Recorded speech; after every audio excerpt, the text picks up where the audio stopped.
Last year we had a panel that we described a vision kind of NDC Exchange and how that was going to play out. So we're back a year later to tell you our progress, how we've done.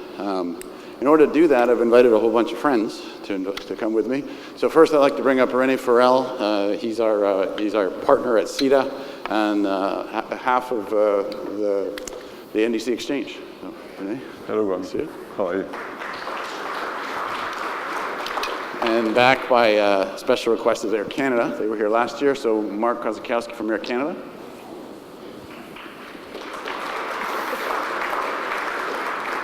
Ready? Nikki Ping from British Airways.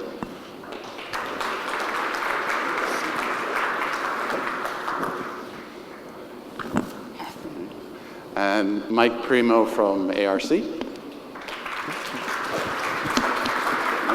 Thanks, sir. And last but not least, Rich Miller from Serko.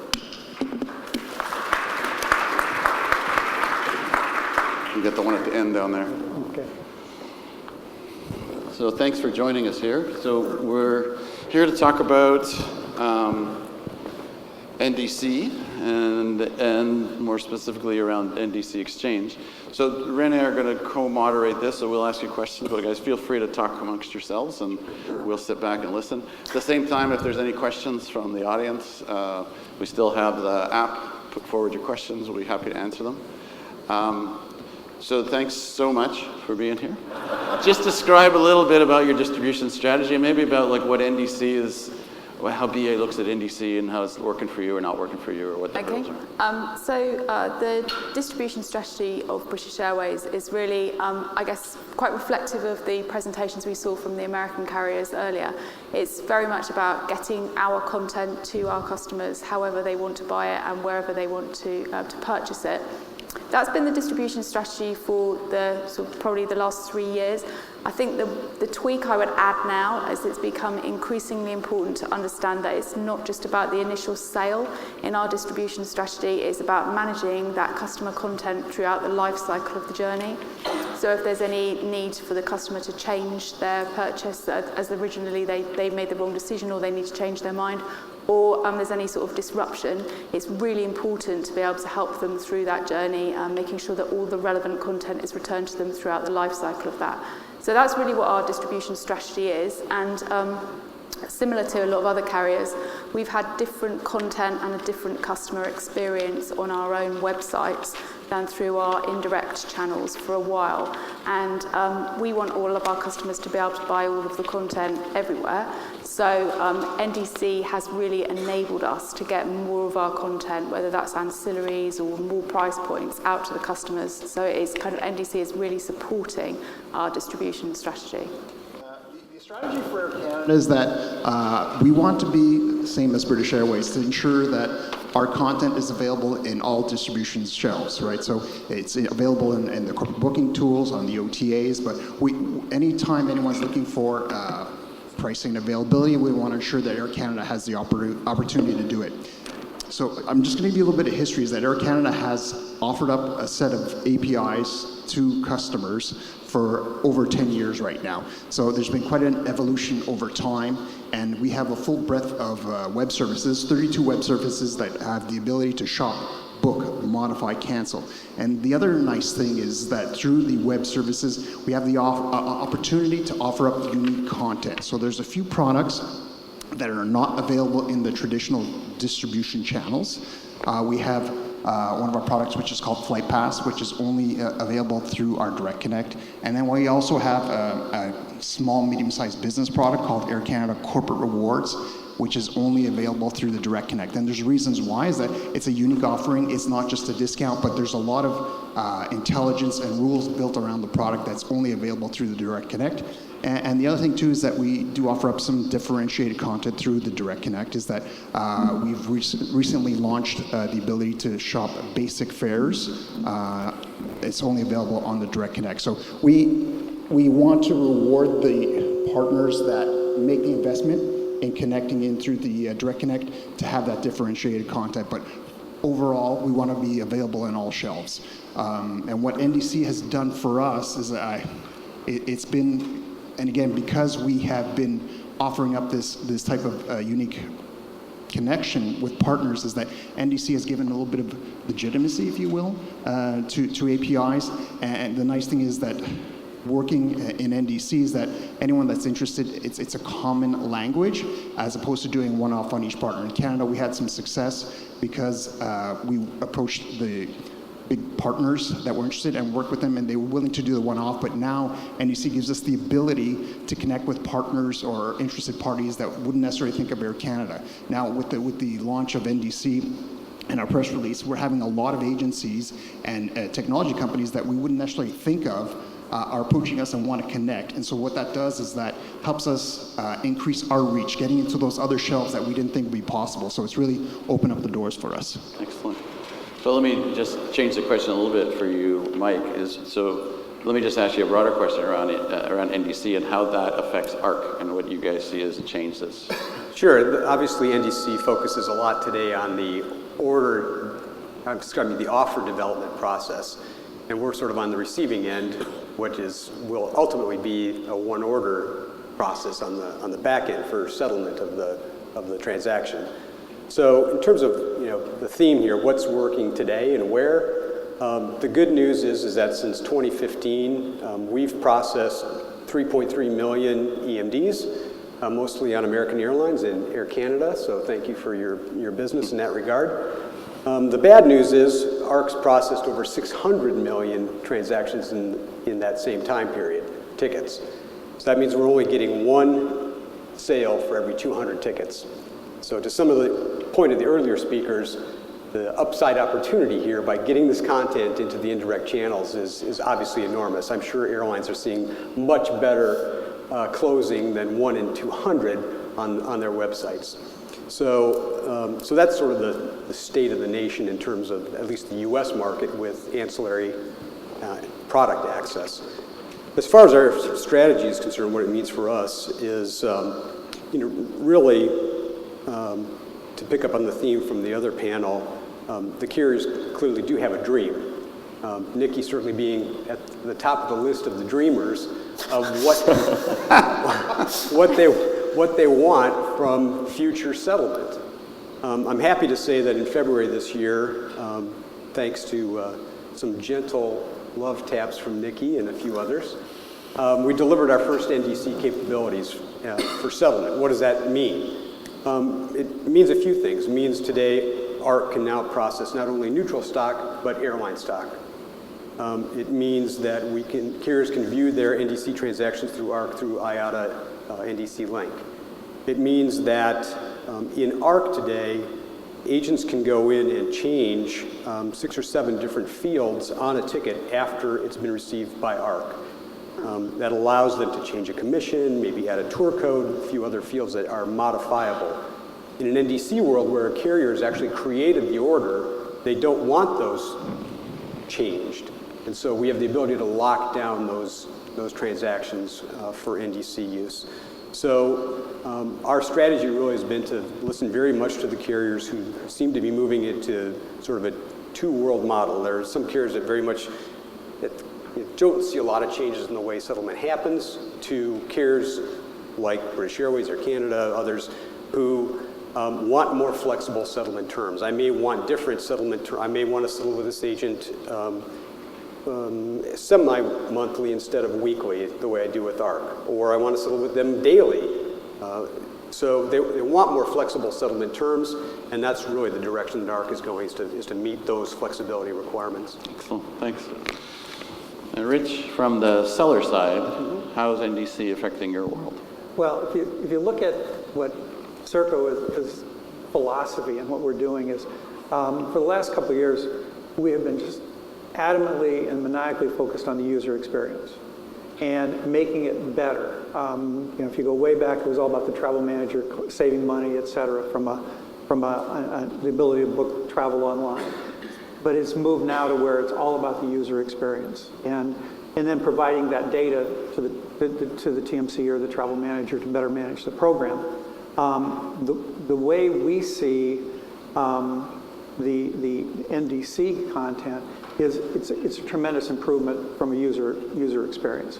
It makes it, the ability there is to offer a lot more dynamic content, those kinds of things. So we were very early on embraced NDC, assuming and really believing that it is going to be an important distribution channel, if you will, of content, and for the airlines in particular.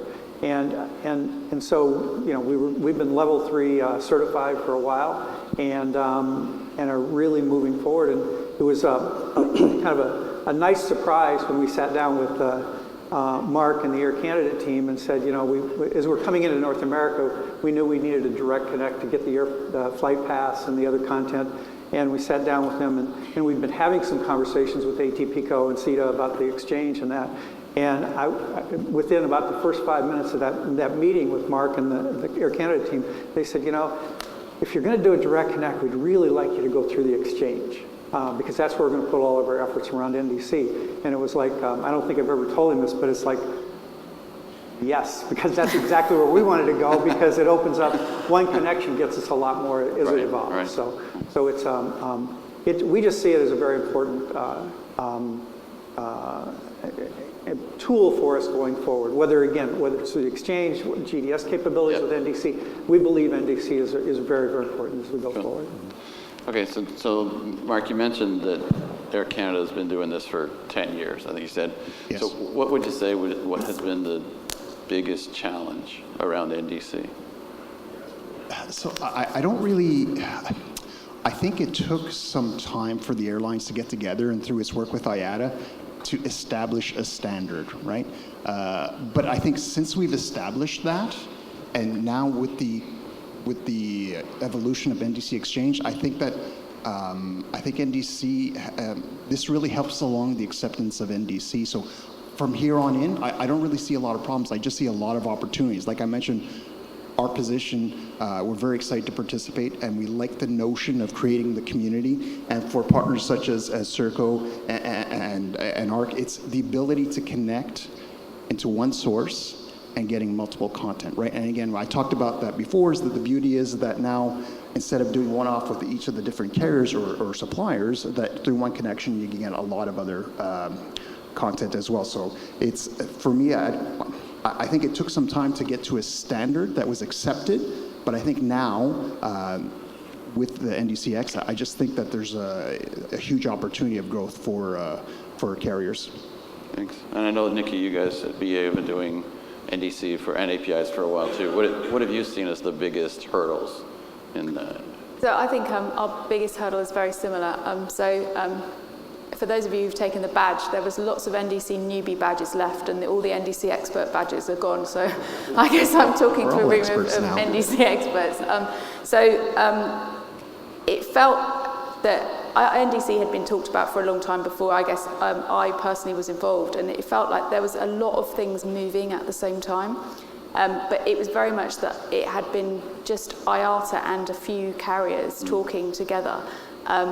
I think there was a lot of moving pieces, and for those of you who are not necessarily as familiar with the way that the IATA standards evolve, the fact that there was 2 new standards every year and it was constantly evolving, and before it became a real standard, there was a lot of questions about, if I'm going to start, at what point is the right time for me to start? And I think that last year, when the 17.2 baseline from IATA was kind of there as drawn as a line in the sand, it gave all of the aggregators, the GDSs, all the technology providers and the airlines a kind of a view that, right, we think this is good enough for us all to start. And I think, so getting to that point has been a real challenge. And also the fact that it felt like at times it was developed sort of behind closed doors, and actually some of the really important communities that we needed to engage with, particularly the travel agency community, were not involved enough at the start, has been quite a challenge. But in the last sort of year, that has really changed, and we've had a lot more engagement. And so I think we've seen the pace of NDC has really picked up as a result of that. So I'm hoping that challenge is done and dusted now. Yeah, that's a good point.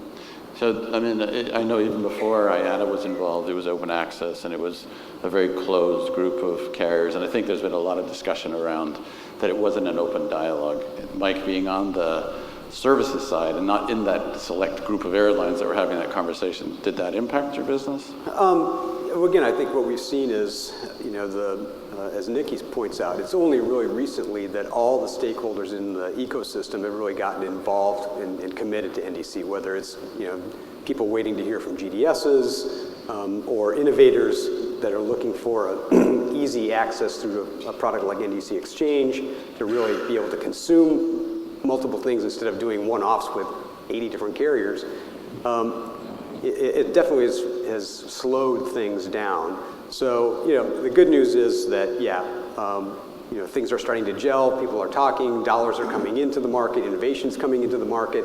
So I think, you know, we're all more optimistic that we're going to see more than one ancillary per 200 tickets in the not too distant future. And, you know, the groundwork is being laid now. So our outlook for 2019 is that we're going to start seeing some serious implementations really start to happen in 2019 and obviously more and more as you go further out. Good.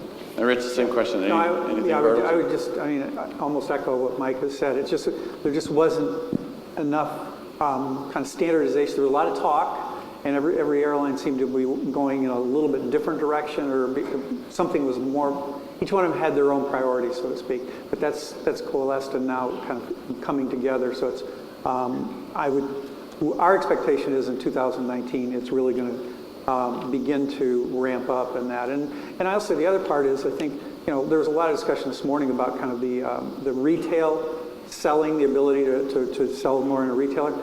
We 100% see that and really embrace that. But it also, in many respects, will make it easier for travelers, again, and because we believe that they want to stay connected throughout the life of the trip, so it's just not about planning and booking on the front end and then kind of walking away from technology like we provide. But if something happens in the middle of that trip and they need to change a ticket, whatever, through NDC, the expectation is that will be easier to do than it is today. I'm not sure. I'm hoping it plays out that way, but that's our expectation. So again, we can provide that service and again, make it much, much easier for that traveler who is running late because of a meeting and needs to change a ticket, and with the artificial intelligence that we have in our system, the system can will know and almost can do all of that stuff behind the scenes, and then let the traveler know, you know what, you're going to miss the flight, but don't worry about it. We've taken care of it. Right.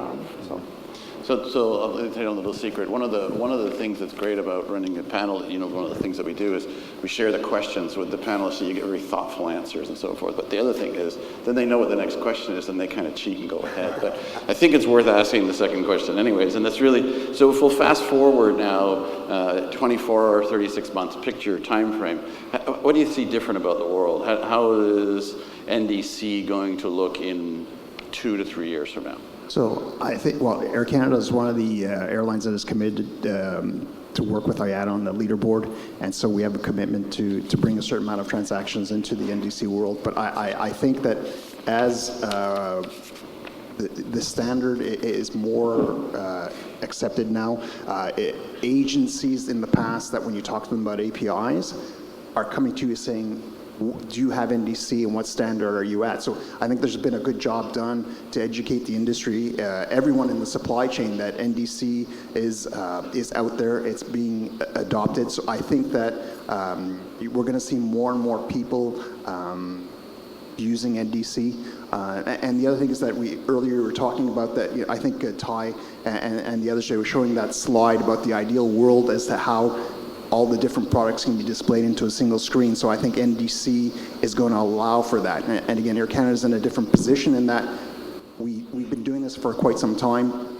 And when we work with our partners that use our Direct Connect, is that we, because there's a lot of unique content, we don't want them just to come in and cherry pick, is that we provide our partners with display requirements so that we don't want necessarily for them to copy aircanada.com, but have the ability to display all the results to the shoppers so that they can make informed choices, and also have the ability to look at the ancillaries that come with those products too. So they really are educated and know what it is that they're buying, and there's no surprises. So, to save that $50, was it really worth it? So I really see that in the next 24, 36 months that you will see a lot of more enriched shopping experiences through the use of NDC. And again, so, one of the things that we really like is that working with Serko is that they that display that they showed earlier on, it's there, right? So they have the ability to do all those things. So for us, we like working with partners that recognize that the airlines have unique content and they have the ability to display that. So I think we're going to see that evolution is that more and more shoppers will be have the ability to have more information, make better choices. Same question? Yeah, I think exactly the same, really. And I think that other things will also evolve. So we're also part of the IATA leaderboard. And as well as the standards and evolving, one of the things I'm quite pleased about is that the level of certification is also evolving. So there's a lot of airlines who are level 3 certified, and that's the highest level of NDC certification there is at the moment. But I think that really actually the ticket issuance is actually not hard. It's what happens after that in the irregular operations, the servicing. Although servicing, as you alluded to, is actually much easier in NDC because it's all automated, you can't really make a mistake. It has to be able to be done properly. And then the ability to make sure that really if we get 20% of our volume going through NDC, you have to be able to handle that, which means your APIs have got to have uptime, they've got to have response times. So one of the next level of certification is NDC at scale, and that really supports the idea that as an industry we are going to support NDC going forward, and I think that those are the things that will really evolve over the next couple of years.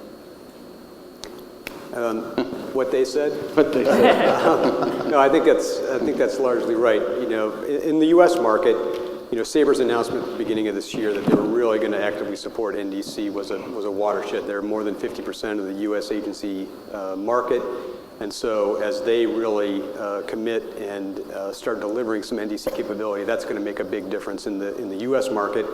And as Nikki said, I think the exploration, there's the great saying, right? No battle plan survives first contact with the enemy. And as carriers actually started talking to travel agents about, hey, we'd like you to use our NDC capabilities here, they actually learned a lot about, agencies need this process and they need access to this. And you know what? The best way to do this is going to be through an API. And so as those APIs mature, look 2 or 3 years down the road, I think much more robust capability, automated, easy for the agency to consume, or if they're GDS dependent, again, a much more robust ecosystem around the GDS capabilities. So whether you're consuming it directly or through a GDS, we can look to some pretty happy stories, I think, 2 or 3 years down the road. I think from a let's say an online booking technology standpoint in the user, I think 2-3 years from now, you're going to see the ability. This morning, somebody again pointed out that they wanted to show all the different fare classes and all those, but some of them, maybe policies of the companies wouldn't allow them, so they would gray those out or whatever. Because the user wants to have control of what they're purchasing and the decision process. If you look at technology like ours and that, you can have a corporate profile and a personal profile. So I really believe in a couple of years you're going to have a situation where the company won't allow that extra purchase into first class, but if it's a couple $100, the traveler can just basically toggle over to their personal side and make the decision to buy that and pay for it on a personal basis. So you're going to see that blending and those kinds of decisions are available, which at the end of the day is a real positive for the airlines because it's all done in one place. Today it's all kind of corporate, and then they go someplace else for leisure. So. I'd like to take us to the NDC exchange, the discussion as well for a moment. You started to touch on it in your various introductions, but I'd like maybe starting with Air Canada, who was the first launch customer for NDC exchange. Really like to understand from an airline perspective, and we'll come to Nikki afterward, what is it that this community platform, this airline-owned community platform that we have created helps you today, or you believe will help you in the future in your distribution strategy implementation? So I probably shouldn't say this out loud, but so for Air Canada to become level 3 certified was the easiest thing. Our developers had nothing to do. It was all the folks from ATPCO and SITA that did all that integration, did all the work, and we had the follow-up discussions. But honestly, from our team, there was a very minimal effort involved. And in terms of so my ability to get to the market and be NDC certified was the easiest thing that I've ever done. Mm-hmm. So for us, we've always, Air Canada's always participated in the IATA meetings, helping set the standards. But we made a decision is that in order for us to shorten our time to market, the best and easiest way was to work with ATPCO and SITA on this. So honestly, it's like it was a very simple decision for us. Mm-hmm. So we. And the other nice thing as well is that in terms of what I would like to see going forward is that as we evolve, as we get, we currently have a pipeline of partners that are working to get onto the exchange, but I think ultimately maybe in 18 months, 24 months is that instead of my working with 60 partners, is that everyone comes through the exchange. So I see it as a great opportunity for me to have a single point of entry for all my partners. And then the other thing too is that Air Canada likes the notion of creating that community in that it gives me the ability to not only to get other partners that I normally wouldn't get. Like now Serko is involved in the exchange, and now because of that connectivity that they have the ability to get other partners, if you will, that wouldn't in the past. So for us, it opens up our doors into markets that we don't necessarily have a strong presence in, but there's technology companies and other partners that have would have connectivity through the exchange. It allows us to get in there very easily. So to get into those markets is very simple for us. Mm-hmm. Is that the same perspective from British Airways? We had a very different starting position because I guess you'd already had a set of APIs that were used and built and everything like that, and we didn't. So I think that, and probably every carrier needs to evaluate it themselves because we still have had to build our own API functionality in order for the exchange to consume. And so for us, it was about giving more choice to the people who want to connect. Some people still want to come to our direct APIs, and that will remain an option, or to go through another aggregator. So it was giving customers a lot of choice about where they wanted to come. I guess we also saw it as an immediate help to us. So I mentioned earlier that we were pleased when the 17.2 baseline was announced because it kind of it gave everyone something to work towards. But we had never really, as a carrier, been planning to build the 17.2 schema. We were planning to move straight to one of the 18 versions, but we had to sort of change our internal strategy quite quickly. So the NDC exchange has enabled us to get a 17.2 version of our APIs out to the market quicker than if we had built it ourselves. So it's really helped us in the short term to be able to do that and kind of, I guess, catch up with other people. And what ARC on the NDC exchange? Again, we take a little different view because, again, we're not so much in the offer side of it, but actually there's one function that we do think is important, and we've been working closely with ATPCO on in the exchange, and that is we think it's a good idea that carriers know whether or not they're sending an offer to an agent that's in good standing. You don't want to be sending offers of material to people to sell that are in default with ARC or with IATA, right? So that's one of the early deliverables in the exchange that we're working on with ATPCO. And certainly as today the NDC standard is really focused on the offer process. The XML standards are really driven around that.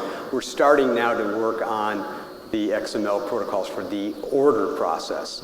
And so we want to be a part of that process in terms of laying the rails for the order side of the equation through the exchange, because that's also going to be complex. one important deliverable that we think is an element to this is today we support literally billions of dollars of service fees that travel agents charge to their customers. It doesn't go on a ticket. ARC actually processes it on an ARC MCO today. But that's a process that if an agent's doing an order directly with a carrier, there still need to be a way for them to charge their customer a service fee. So we want to make sure that that's enabled in the exchange as well to, again, complete what the agent actually needs to do, not only to deliver for the airline, but for their own business. Mm-hmm. And what you need for on the seller side? Well, I think the biggest thing is really the kind of the content that's going to come from the airlines throughout this whole process, and it'll just make that user experience much you broader. The TMCs really like that idea. When we start talking to them, you know, the megas have kind of their own wherewithal to do what they want to do. But there are a lot of other TMCs, the regionals, and the smaller ones really don't. And so they are very excited that there's somebody kind of out in the industry who is working with NDC, with the exchange, and have the ability to deliver that content to them, to their customers. I mean, it's really only open to kind of the imagination of the airlines of what they want to put in there. And I personally also believe that we're going to find some operational efficiencies that we aren't even thinking about today as this all unfolds. So.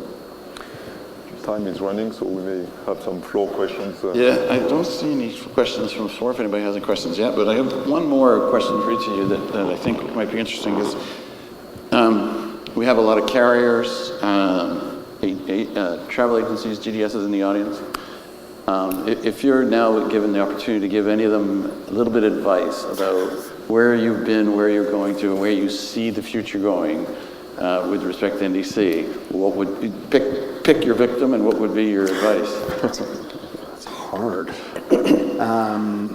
I think that NDC is not as scary as you think it is. If you're thinking of embarking on this, it's not a bad thing. And I think that, you know, we saw the videos earlier on about all the change that is going on. And I think that the airline industry is going through a change. And I think now with NDC, it will allow the airlines to offer richer content, a little more customized offers to interested travel partners. So I think that this is, again, in the end, we all share the same thing, which is the customer at the end that's purchasing a ticket. And so I think that we owe it to that traveler to be able to present to them the most relevant and best possible offer to them. And again, we talked about the story of that the lowest fare isn't always the right fare. So I think if we all work together, we have the ability to be able to sell travelers the right offer, and if we sell them the right offer, they're going to be satisfied and they're going to be repeat customers. So I really think that it's I think we have that ability to really have that closer relationship and provide more satisfaction to the travelers. Excellent. Nikki, any advice? I think if I was giving advice to somebody sort of maybe in a travel agency community, it's think about your whole ecosystem, because you're right that a lot of the NDC stuff at the moment is about how you get the offers and the orders. But as a corporate TMC, for example, you've got to be able to process the invoicing, you've got to be able to give the expense reports back to your corporate, you've got to be able to do duty of care, you've got to think about, if you're getting content from a new source, how it's going to work and piece together for every single aspect of what you have to deliver. And the sooner you get going on that, the quicker you'll get to deliver it, because actually almost plugging the API in might be the easy bit.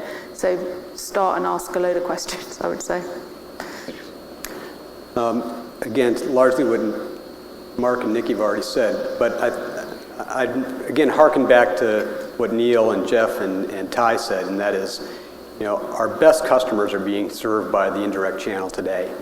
And so the earlier you engage with that channel, as you think about implementation of your NDC solutions, the better it's going to be. The more you're going to learn, the more it's going to be revealed about the things that you need to do in order to be successful with that channel. Because at the end of the day, it's about How do I serve those customers more efficiently, more effectively, get them the offers that I want, and be able to execute on that? I mean, I couldn't agree more with what you just said. I mean, it's finding that right partner and learning more about the kind of the indirect channel. And I would just say that if the airline doesn't have an NDC strategy or hasn't really thought about it, you really should, because it's going to be an important channel for distribution of content going forward. There's no doubt in my mind, and Serko is, again, it's a small amount of volume today, but it has reached a tipping point where everybody is talking about it and everybody's trying to solve for it. And once that happens, all kinds of solutions come forward. It's in some respects, it's very similar to, I'm going to show my age here, that went from paper tickets to e-tickets. It was talked about for several years, and there was nothing going on, and all of a sudden, every airline started talking about moving in that direction, and boy, it moved very quickly after that. So that's kind of where I feel we're at with the NDC today. Excellent. So I do have a question from the audience, and that's, I guess this should be directed to, it's from a carrier, sounds like, and it should be directed to you guys, I guess, and I can speak to it a little bit too, but will I have a choice about which agency sellers can have my content when I use the exchange? You want to go ahead and field that, Mark? So for Air Canada, our position is that if you're willing, we're open to working with anyone that wants to consume this content. And again, we talk about the benefits is the additional content that you have the ability to source through the API. So if there's anyone that's willing to make the investment and do the development efforts and work with us in displaying the content as we would like to see it done, we're totally open to it. So there's no open to anyone. And Nikki, do you have the same view? No. No?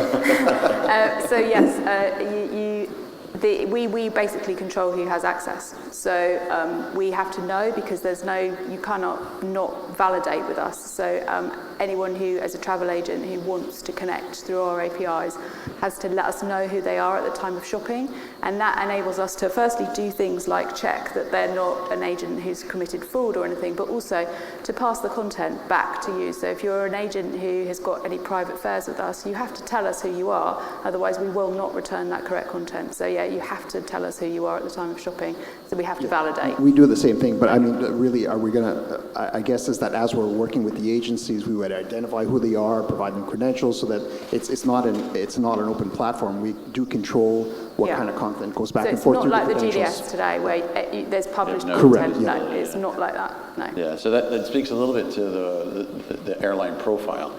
And that's really something that we've put together that enables it's totally controlled by the airlines. It enables them to kind of put criteria around who wants to access the content and what content they see. So that's something that's definitely thought through with respect to the exchange. We have another question, and it's really around versioning. I think you can all probably answer it. IATA is talking about putting out 2 versions every year, so we're on 17.2. I think 18.1 is coming out very shortly. Is it your intention to keep up with all of them, or what's the decision factor on whether you would put a version out into the marketplace or consume a version, in Rich's case? So one of the bonuses we like about ATPCO and SITA's exchange is that in terms of versioning is that there's a mapping that's done. So we're open to basically any NDC version that is out there. So right now we're certified 15.1 and 17.2. I'm going to work towards 18.1 coming soon, but I think for a partner is that through the exchange we have the ability to be backwards and forwards compatible. So again, another nice thing about working through the exchange is that potentially if we have all the partners coming through and you manage the versioning, for me, I just have to worry about developing functionality and not worrying about versioning. Do you have the same view? So yeah, we're certainly not planning on doing all of the versions because it's a lot of work for everybody to consume it and everything. But I think that one of the things that we really like about the NDC exchange is that the APIs obviously everything's identical for every carrier. But one of the things that will make us move and do future versions is around new features of the APIs, because we are identifying there are some gaps in the current schemas of things that need to have gap closure. I mean, one of the examples, for example, is that next year in the EU, The Payment Services Directive's second part is coming into, so 3D Secure will be mandated. That's not currently supported in the current versions of the schemas, so as a European carrier, we will absolutely have to adopt that. So rather than make our APIs look non-standard just for that part, it makes sense for us at that point to consider upgrading. So it's that sort of thing that will make us decide whether or not to upgrade or not. I mean, that's really the core value of the exchange, right? Is that no matter what the version is that you're on, you can get messages in that format and consume them. And whatever you send out is going to get to the right business partner with the right version going forward. And you can sort of take your time. And I don't really want to spend the IT resources and dollars to program for this version. I don't see the return on it. But the second or the third one, maybe I do. And you can pick and choose the spots where you want to make those investments. So I mean, I'm a huge fan of NDC Exchange. Just forget anything else. Just for that, I think that's a tremendous value proposition. Yeah, I would echo what Mike said. I mean, we're committed to NDC, and we'll evaluate every one of the releases to see if it makes sense for us to qualify or to certify for that version. And we may miss one, but then we go, the next one out we do. So, yeah. So before, we just have, we got 2 minutes left or so, and I have a couple of slides to show before I release you guys. But this is really about showing you, so with all of these guys, ATPCO and SITA have done proof of concepts, and we've been working, and we've got a lot of things in the marketplace now, things are working. But a lot has happened in the last year since we told you about it, and I still don't see, is there a way to get the slides up on the, it's there too. There. So I wanted to show you that, a year ago we started with Air Canada, we announced Air Canada, and we did a lot of work with Air Canada in order to get things in shape. At that time, we hinted that BA would be soon behind, and now they are officially a member of the exchange as well. But we've been really, really active and busy, and especially in the last, I'll say, few weeks, we've really had some nice traction, and we're happy to announce that Tom did this morning, we're happy to announce that Delta has also committed, LATAM Airlines has also committed, United Airlines and Finnair have all committed. So we're a nice round group of 6 now of carriers, and it doesn't stop there. We have a very healthy pipeline, and the conversations continue. I just want to show you that those carriers on the content side are joined by a number of sellers on the seller side. There's one more, 2 more. There. And that's how the group of first movers with respect to the exchange look. It's a nice grouping of logos. We're very proud and thankful that you guys are all involved. We should actually have ARC on there. We don't have the center section there yet, but the center section is really around services, and ARC would be standing alone in there for now. No, they wouldn't be. They'd be along there with Route Happy by ATPCO. So thank you guys for your time. I hope it was informative, and we move on to the next presentation.